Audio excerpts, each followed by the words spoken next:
Bonjour et bienvenue sur Nokia Phones pour un test du Nokia Lumia 620.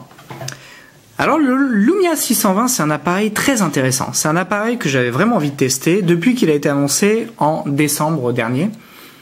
Il y a plusieurs raisons à cela. La première c'est que c'est le début de l'année, il n'y avait rien d'autre à tester.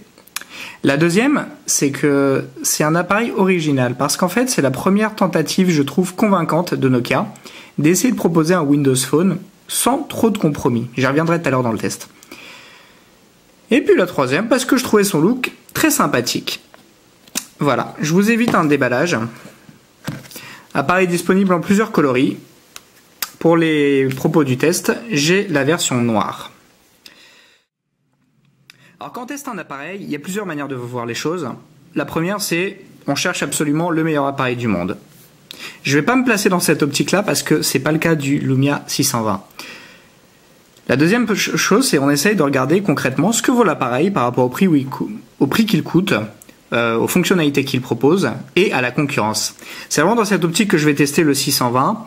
Aussi, ne vous attendez pas à autant de superlatifs que pour un Lumia 920, qui même lui n'est pas parfait. Je vais vraiment prendre l'appareil pour ce qu'il est. Et vous dire pourquoi ce qui m'a plu, ce qui m'a un peu moins plu, voilà, de manière enfin voilà, en donnant mon avis, de manière assez subjective comme d'habitude, et libre à vous d'en discuter dans les commentaires. Ah, première chose qui frappe avec ce Lumia 620, c'est son gabarit.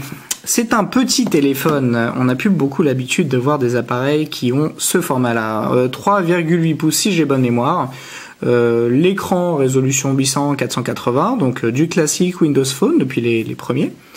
Il tient super bien en main. C'est-à-dire qu'en fait, il est assez compact déjà.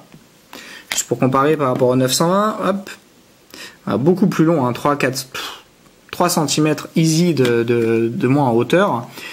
Il n'est pas si fin que ça. Il pourrait être plus fin, ça c'est assez dommage. Je trouve qu'on aurait pu vraiment gagner sur la finesse de l'appareil.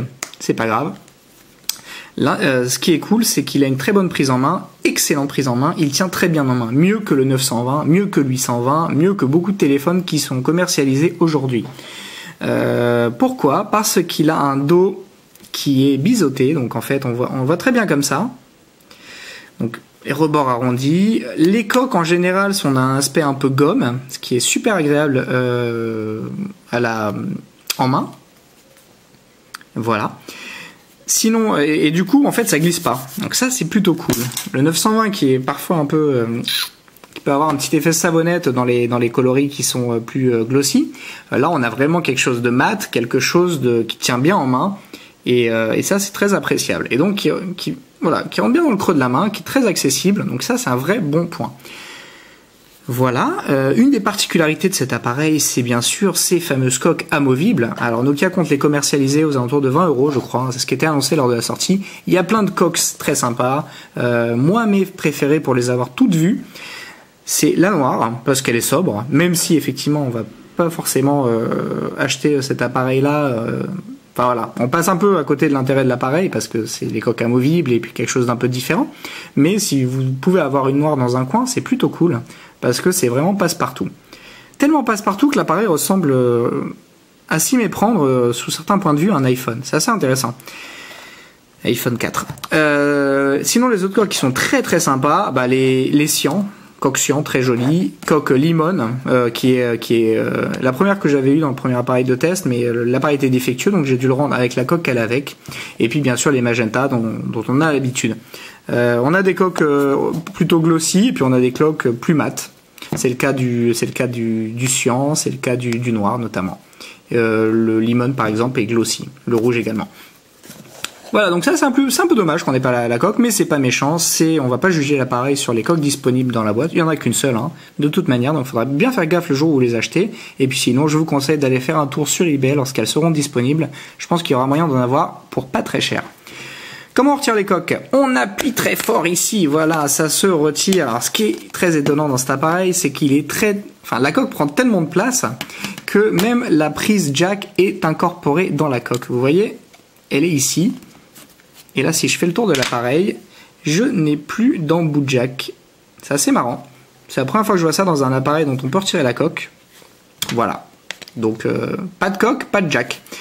Qu'est-ce qu'on trouve d'autre à l'intérieur? Je vais pas faire l'énoncé après vert. Ici, on peut mettre une carte micro SD jusqu'à 32 Go, c'est plutôt bien. Dans un appareil de cette gamme-là. Là, on met la carte... J'allais dire, là, on met la carte SIM. Non, en fait, excusez-moi. Là, c'est l'endroit où on met le jack, ok? Tac.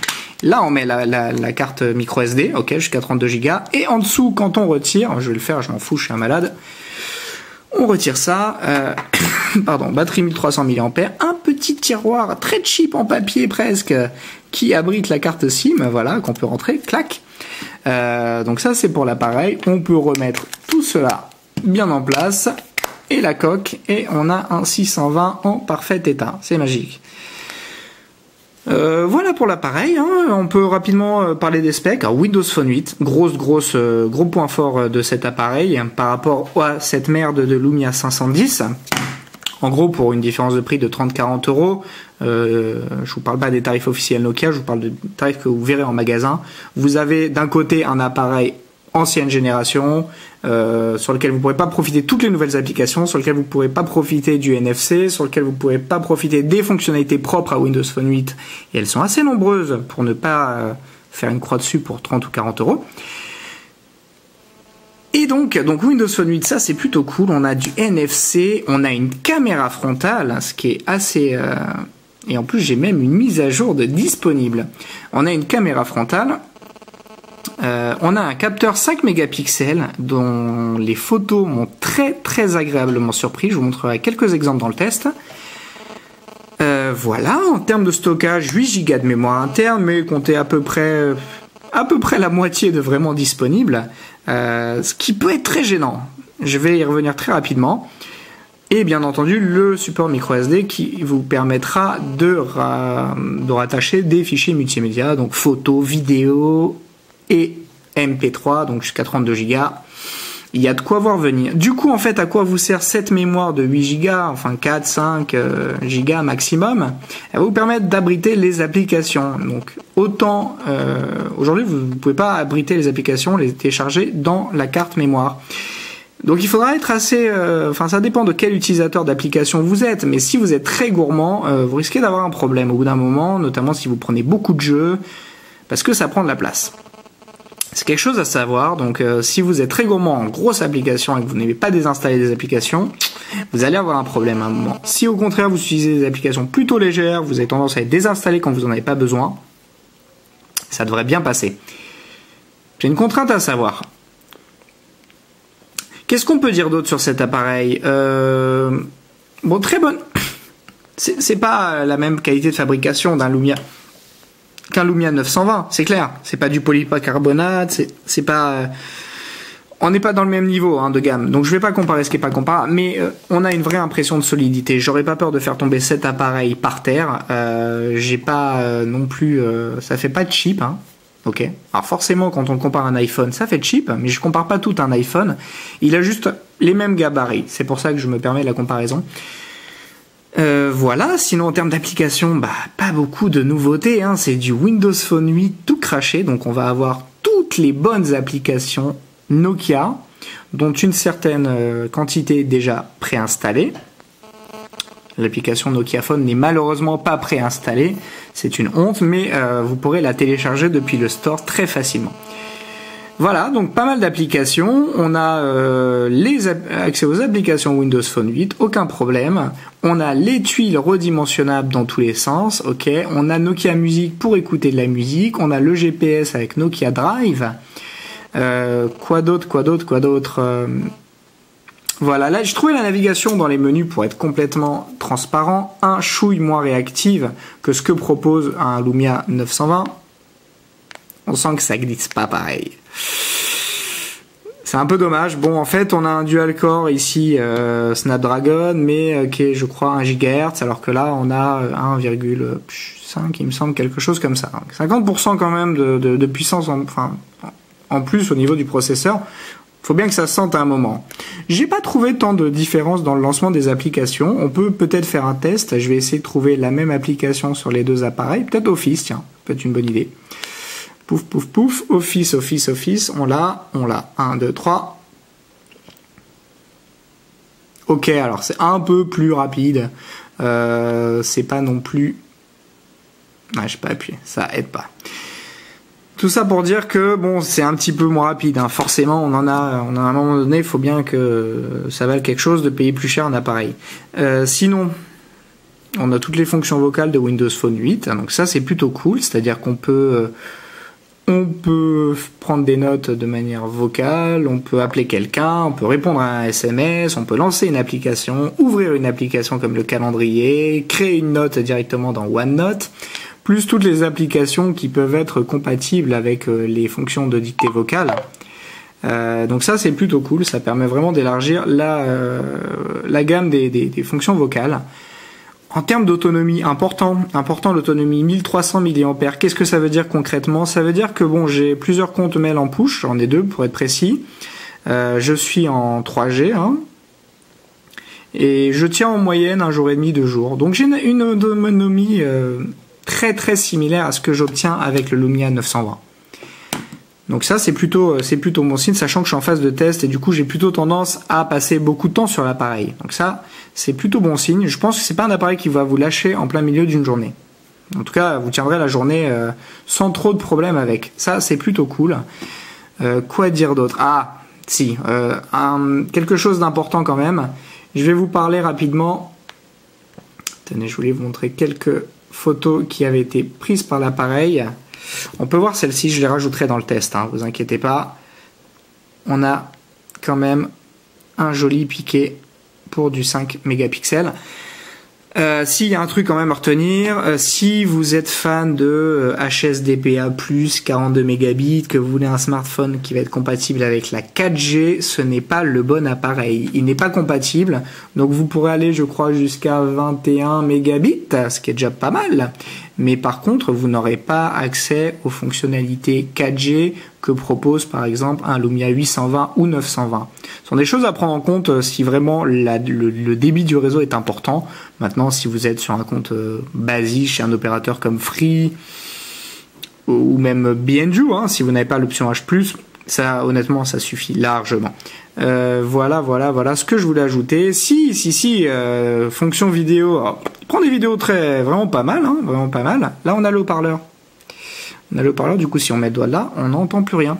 On a le micro ici, en fait il est apparemment doté du Rich Recording, c'est-à-dire la technologie qui permet d'enregistrer du son de très bonne qualité dans les vidéos.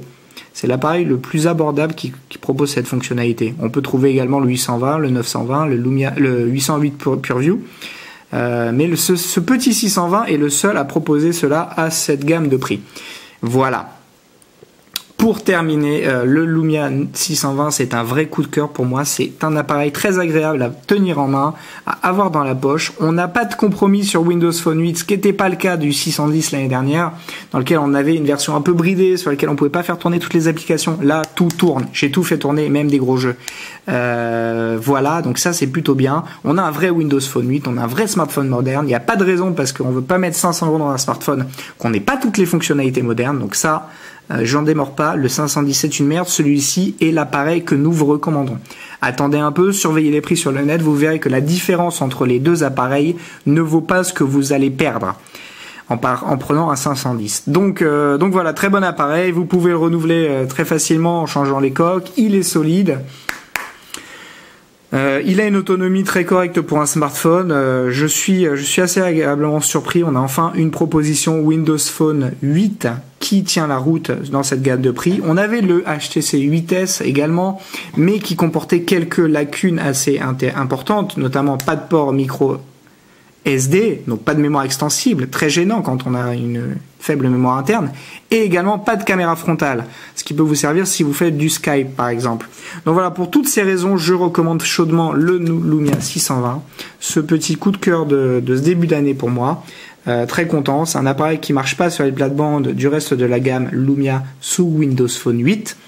Il a sa place dans la gamme, contrairement au 610 l'année dernière et au 510 cette année. Voilà, un appareil sans trop de compromis, qui vaut chaque euro que vous le paierez, et dont personnellement je suis très satisfait. Voilà.